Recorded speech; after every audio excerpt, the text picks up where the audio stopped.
बिस्मिल्लाहिर्रहमानिर्रहीम। Dear student, अस्सलाम वालेकुम। ये हमारा डायमेंशंस के टॉपिक का सेकंड पार्ट है।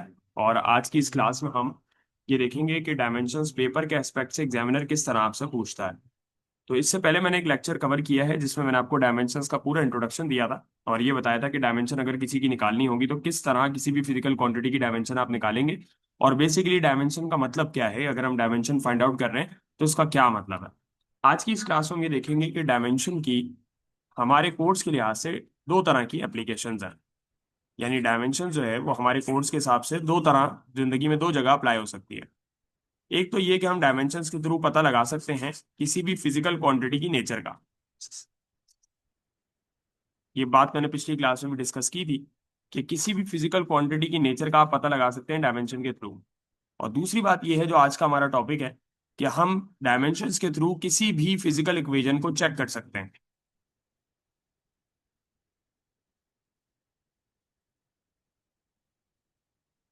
अब मैं आपको एक मिसाल देता हूं तो बात आपको इंशाल्लाह समझ आ जाएगी। आपने फिजिक्स में एक इक्वेशन पढ़ी होगी, S = VT। ये फिजिक्स की एक बहुत मशहूर इक्वेशन है और हमें पता है कि ये इक्वेशन बुक्स में मौजूद है और बिल्कुल सही रिजल्ट्स, करेक्ट रिजल्ट्स देती है। अगर आपसे आपका कोई दोस्त ये कहता है कि नहीं भाई, इक्वेशन S = VT नहीं है, बल्कि इक्वेशन तो ये है S = V²T, तो अब आप अपने दोस्त को ये बात कैसे प्रूव करेंगे कि वो जो इक्वेशन लेकर आया है वो इक्वेशन गलत है, वो इक्वेशन ठीक नहीं है। इसके बहुत सारे मेथड्स हो सकते हैं। एक आसान मेथड ये हो सकता है कि आप उसको डायमेंशंस के थ्रू ये बात प्रूव करके दिखा दें कि तुम्हारी दी हुई इक्वेशन गलत है। अगर आप इसको डायमेंशनली चेक करेंगे जो इक्वेशन आपके दोस्त ने बताई है तो वो डायमेंशनली रॉन्ग आएगी। तो आइए हम देखते हैं कि किस तरह से किसी भी इक्वेशन को चेक किया जा सकता है, उसकी होमोजीनिटी को चेक किया जा सकता है डायमेंशंस के थ्रू। इसके लिए मैं कुछ इक्वेशन दूंगा और फिर आपको at the end of the lecture ये बताऊंगा कि पेपर में एग्जामिनर किस तरह से इसको देगा। तो अगर मैं सबसे पहले एक इक्वेशन लूं, यही वाली इक्वेशन S = VT, और इसको डायमेंशनली चेक करूं, तो उसके लिए मुझे लेफ्ट हैंड साइड और राइट हैंड साइड दोनों पर डायमेंशंस को पुट करना होगा और ये चेक करना होगा कि आखिर में कि क्या left hand side right hand side के बराबर आई है या नहीं आई। अब आप ये देखें, यहाँ पर लेफ्ट हैंड साइड पर मौजूद है एस। एस का मतलब फिजिक्स में होता है डिस्टेंस या डिस्प्लेसमेंट, और इसकी जगह हम डायमेंशन के केस में एल यूज करेंगे। यहाँ पर दूसरी चीज जो लिखी है वो है वी। वी का मतलब स्पीड या वेलोसिटी, और इसके लिए हम यहाँ डायमेंशन में LT-1 यूज करेंगे। अगर आपको ये पता है कि ये v की जगह LT-1 कैसे आया है तो आप इस लेक्चर को कंटिन्यू कर सकते हो। लेकिन अगर आपको ये नहीं पता कि LT-1 कैसे आ रहा है तो आप मेरा जो पिछला लेक्चर है, इसका जो पिछला पार्ट है, उसको जाके देख सकते हैं। अच्छा, अब इसके अलावा यहाँ पर मौजूद है टाइम, तो टाइम की जगह आप कैपिटल टी यूज करेंगे। अब आप एक चीज नोट करें कि यहाँ पर जो टी की पावर -1 है उसके आगे जो टी है उसके ऊपर पावर +1 है, तो ये दोनों एक दूसरे को कैंसिल कर देंगे और L = L, ये अपने पास फाइनल आंसर आ जाएगा और हम ये कहेंगे कि ये हमारी जो इक्वेशन है वो डायमेंशनली करेक्ट साबित हुई है, यानी इक्वेशन बिल्कुल करेक्ट है। बिल्कुल इसी तरीके से अगर कोई और इक्वेशन ले ली जाए, जैसे कि ये वाली इक्वेशन जिसको आप जानते हैं फर्स्ट इक्वेशन ऑफ मोशन के नाम से, और अगर मैं यहाँ पर डायमेंशंस को पुट करना शुरू करूँ तो फाइनल वेलोसिटी हो या इनिशियल वेलोसिटी हो, आखिर में है तो वेलोसिटी, और वेलोसिटी की जगह डलेगा LT-1, यहाँ पे भी डलेगा LT-1। एक्सेलरेशन की जगह हम डालेंगे LT-2, और आगे टी जो है टाइम, उसकी जगह डलेगा कैपिटल टी। अब आप एक चीज नोट करें कि ये जो इसकी थर्ड टर्म है, इसमें आप एक चीज नोट करें कि एक जगह टी की पावर -2 है और एक जगह टी की पावर +1 है, तो ये बन जाएगी LT-1 -2 और प्लस का 1, जब ये दोनों आपस में मिलेंगे तो -1 बना लेगा ये। ठीक है, और इससे पहले लिखा हुआ है LT-1 और ये आ गया LT-1। अब आप एक चीज याद रखिएगा, यहां पर आकर एक आपको बहुत ही क्रूशियल पॉइंट बताने वाला हूं कि जब भी कभी डायमेंशन के केस में दो सेम चीजें ऐड होती हैं, दो सेम चीजें ऐड होती हैं, तो आंसर में भी वही आता है। और बिल्कुल इसी तरीके से जब भी डायमेंशन के केस में दो सेम चीजें माइनस होती हैं तो आंसर में भी वही आता है। क्या मतलब है कि अगर एल में एल प्लस हुआ है, एल में एल प्लस हुआ है, तो आंसर में भी एल आएगा, 2L नहीं आएगा बल्कि खाली एल आएगा।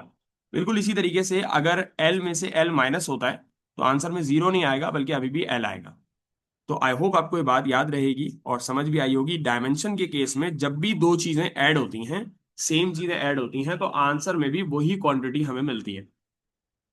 तो अब अगर आप नोट करें तो यहाँ पर LT-1 लिखा हुआ है और यहाँ भी LT-1 लिखा हुआ है, अगर ये दोनों ऐड होंगे तो अभी भी हमें सेम चीज आंसर में मिलेगी, LT-1। और ये हम कह सकते हैं कि हमारी जो इक्वेशन है ये डायमेंशनली करेक्ट प्रूव हो चुकी है। अब अगर हम आगे बढ़ें और क्वेश्चन नंबर 3 की तरफ चलें, तो मैं यहाँ पर अब ले लेता हूँ सेकंड इक्वेशन ऑफ मोशन को, जो कि आपने यकीनन क्लास 9 से आप पढ़ते हुए आ रहे हैं। अब अगर यहाँ डायमेंशन पुट की जाए तो एस की जगह यानी डिस्टेंस की जगह तो एल डलेगा, और इनिशियल वेलोसिटी की जगह एल टी माइनस वन डलेगा, और टाइम की जगह कैपिटल टी डलेगा। ये हो गया। उसके बाद आप प्लस पुट करेंगे। अब आपके सामने पहली दफा एक ऐसा मौका है कि एक नंबर आपको नजर आ रहा है, 1/2 नजर आ रहा है। तो याद रखिएगा, डायमेंशन के केस में कहीं पर भी अगर आपको कोई नंबर या कोई कांस्टेंट नजर आता है तो उसकी डायमेंशन आप पुट नहीं करते, उसको आप सिंपली इग्नोर कर देते हैं या नेग्लेक्ट कर देते हैं। तो यहाँ पर जो 1/2 नजर आ रहा है उसको हम डिस्कार्ड कर देंगे, उसकी डायमेंशन पुट नहीं करेंगे, आगे बढ़ेंगे। आगे मौजूद है एक्सेलरेशन, उसकी जगह आएगा LT-2, और फिर टी का स्क्वायर है तो आगे आ जाएगा टी का स्क्वायर। अब आप एक चीज नोट करेंगे, टी का स्क्वायर टी की पावर -2 को कैंसिल करेगा और टी इस -1 को कैंसिल करेगा, तो अपने पास बचेगा L=L+L। अभी जो L+L है, क्योंकि दो सेम चीजें ऐड हो रही हैं तो आंसर में भी सेम क्वांटिटी आएगी, और ये हमारे पास हैंस ये भी करेक्ट प्रूव हो जाएगी। तो अब तक मैंने जितनी भी इक्वेशंस आपको करवाई हैं उन सब ने आपने देखा कि डायमेंशनली करेक्ट प्रूव हुई हैं। उसकी वजह यह है कि ये इक्वेशंस हम रोजमर्रा फिजिक्स के अंदर, रूटीन फिजिक्स के अंदर इस्तेमाल करते हैं, क्योंकि ये करेक्ट इक्वेशन है। अब इसके अलावा हम आगे बढ़ते हुए ले लेते हैं थर्ड इक्वेशन ऑफ मोशन को, और इसको डायमेंशनली चेक करते हैं।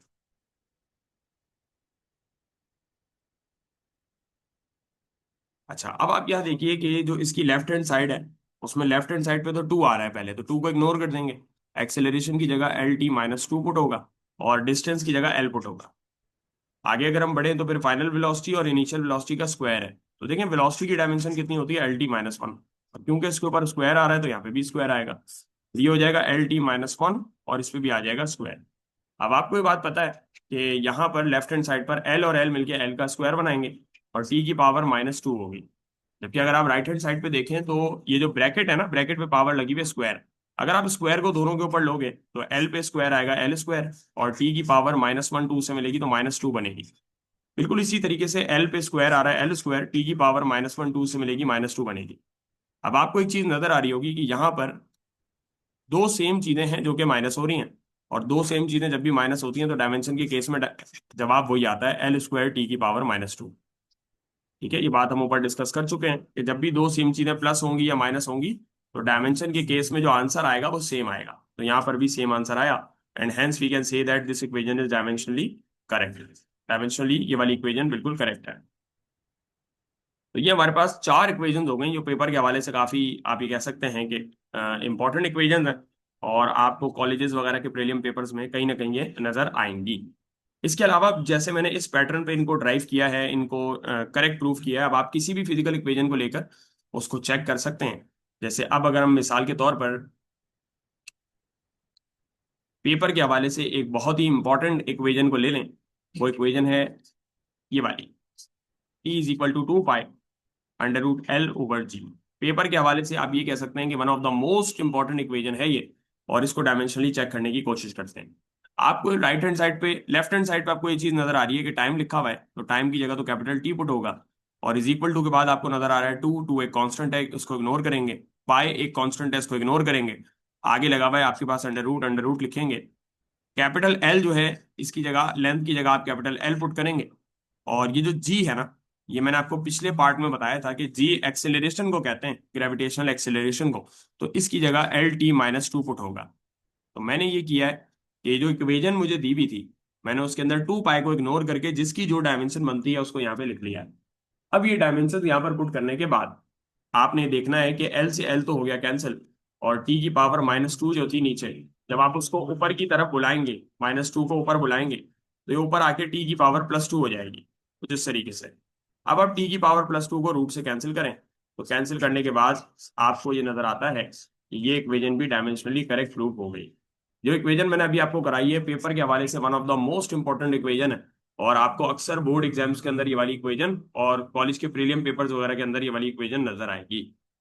इसको अच्छे तरीके से आपने प्रिपेयर करना है। अच्छा, इसके अलावा आप, जैसे मैंने आपसे कहा ना, कोई भी इक्वेशन आपके पास आए तो आप उसको कर सकते हैं आराम से। जैसे आपको एक इक्वेशन में दिखाता हूँ, ये इक्वेशन आपने कहीं ना कहीं पढ़ी होगी। 1/f=1/p + 1/q।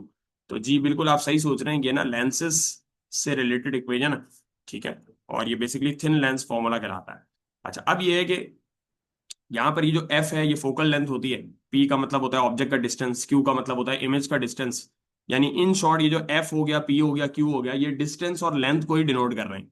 तो अगर मैं यहाँ डायमेंशंस को पुट करूँ, तो डायमेंशंस पुट करने पे ये बनेगा 1/L, और बिल्कुल इसी तरीके ये भी बनेगा 1/L, और ये भी बनेगा 1/L। अच्छा, अब अगर हम इन तमाम चीज़ों को अगर हम इन तमाम चीज़ों को ऊपर बुला लें, तो ये बन जाएगा L⁻⁻1, और ये भी बन जाएगा L⁻⁻1, और ये भी बन जाएगा L⁻⁻1। अब आपको पता है दो सेम चीजें ऐड हो रही हैं राइट हैंड साइड पे, तो अपने पास आंसर सेम आएगा, L⁻⁻1 = L⁻⁻1। तो ये भी हैंस डायमेंशनली करेक्ट प्रूव होगी। अब किसी भी किस्म की कोई इक्वेजन अगर आपको मिलती है तो आप उसको बआसानी ड्राइव कर सकते हैं। मैं एक आखिरी इक्वेजन आपको करके दिखाने लगा हूं, और ये इक्वेजन है E = mc², एनर्जी और मास और स्पीड ऑफ लाइट का एक रिलेशन है। अच्छा, अब यहाँ पर आप ये देखिए कि एनर्जी जो है ना, उसकी जगह आपको एनर्जी की डायमेंशन पुट करनी होगी। और एनर्जी की डायमेंशन के लिए आपको याद करना होगा कि एनर्जी की डायमेंशन निकाली क्या थी हमने लास्ट क्लास में। तो मैं आपको याद दिला देता हूँ कि पिछली क्लास में मैंने आपको, जैसे अगर हम काइनेटिक एनर्जी ले लें, तो हमने काइनेटिक एनर्जी की डायमेंशन निकाली थी। जो काइनेटिक एनर्जी की डायमेंशन होगी वही एनर्जी की डायमेंशन होगी, ठीक है ना। तो अगर आपको मिसाल के तौर पे आपको इक्वेशन ड्राइव कर रहे हैं और आपको मिसाल के तौर पे किसी एक पर्टिकुलर चीज की डायमेंशन नहीं याद, जैसे एनर्जी की नहीं याद, तो आप उसी वक्त उसको साइड में रफ वर्क में कैलकुलेट कर सकते हैं किसी भी एनर्जी के फॉर्मूला को यूज करके। पोटेंशियल एनर्जी ले लें, काइनेटिक एनर्जी ले लें। जैसे यहाँ मैंने काइनेटिक एनर्जी ली, अब आप देखें जो 1/2 आ रहा है इसको इग्नोर कर दें, मास की जगह कैपिटल एम रखेंगे और वेलोसिटी की जगह रखेंगे L⁻⁻1, और इस L⁻⁻1 का स्क्वायर होगा, हो जाएगा mL²T⁻²। तो ये जो डायमेंशन आ रही है ना आपके सामने, ये है बेसिकली एनर्जी की डायमेंशन। और एनर्जी चाहे काइनेटिक हो चाहे पोटेंशियल हो, कोई भी हो, उसकी डायमेंशन जो है वो हमेशा सेम रहती है। तो मैं ये वाली जो डायमेंशन है mL²T⁻², इसको यहां रख दूंगा, और इज इक्वल टू के बाद मैं रखूंगा मास की डायमेंशन, वो होगी कैपिटल एम। और ये जो सी है ये स्पीड ऑफ लाइट है। स्पीड हो या वेलोसिटी हो, किसी भी चीज की हो, तो उसके लिए तो जो डायमेंशन रखी जाएगी वो रखी जाएगी L⁻⁻1, और इसके ऊपर हो रहा है स्क्वायर। तो अगर आप इस स्क्वायर को दोनों के ऊपर ले लें तो ये हो जाएगा mL²T⁻², जो कि बराबर आ जाएगा mL²T⁻²। तो हेंस हम ये कह सकते हैं कि हमारी इक्वेजन ये वाली भी डायमेंशनली करेक्ट प्रूव हो गई। सो दिस इज हाउ आप किसी भी इक्वेजन को डायमेंशनली चेक करेंगे और उसको करेक्ट प्रूव करेंगे। आपकी बुक का जो चैप्टर नंबर 1 है उसके अंदर एक न्यूमेरिकल भी मौजूद है, गालबन 6 न्यूमेरिकल है, जिसके अंदर आपको डायमेंशंस को चेक करने के लिए वो कहता है, और आपको ये चेकिंग करने के बाद ये बताना पड़ता है कि कौन सी इक्वेजन करेक्ट है और कौन सी इनकरेक्ट है। अगर आपने मेरा पिछला वाला लेक्चर और ये वाला लेक्चर जो है अच्छे तरीके से समझ लिया है, तो पेपर के हवाले से आप बिल्कुल तैयार हैं पेपर में इन डायमेंशंस को अटेम्प्ट करने के लिए। इसके अलावा अगर आप चाहते हैं कि नहीं मैं डायमेंशंस की इतनी प्रैक्टिस कर लूँ कि पेपर में कभी भी मेरी कोई डायमेंशन ना फंसे, तो उसके लिए तरीका ये है कि आप मेरी जो वेबसाइट है, जिसका लिंक मैंने नीचे दिया हुआ है, उस वेबसाइट पे जाएंगे और वहां पर सर्च करेंगे फर्स्ट ईयर फिजिक्स के अंदर कि मैंने एक असाइनमेंट अपलोड किया हुआ है चैप्टर नंबर 1 का। और वहां पर मैंने जितनी भी डायमेंशंस पॉसिबल हैं आपके कोर्स के अंदर, उनको मैंने वहां लिख कर दिया है। तो आप वहां पर उन तमाम डायमेंशंस को अटेम्प्ट करें, और एक बार अगर आप वो असाइनमेंट बना लेते हैं तो फिर आपको डायमेंशंस का टॉपिक कभी भी परेशान नहीं करेगा। सो सी यू इंशाल्लाह इन द नेक्स्ट क्लास। यहाँ तक हम इसको रखते हैं। अल्लाह हाफिज।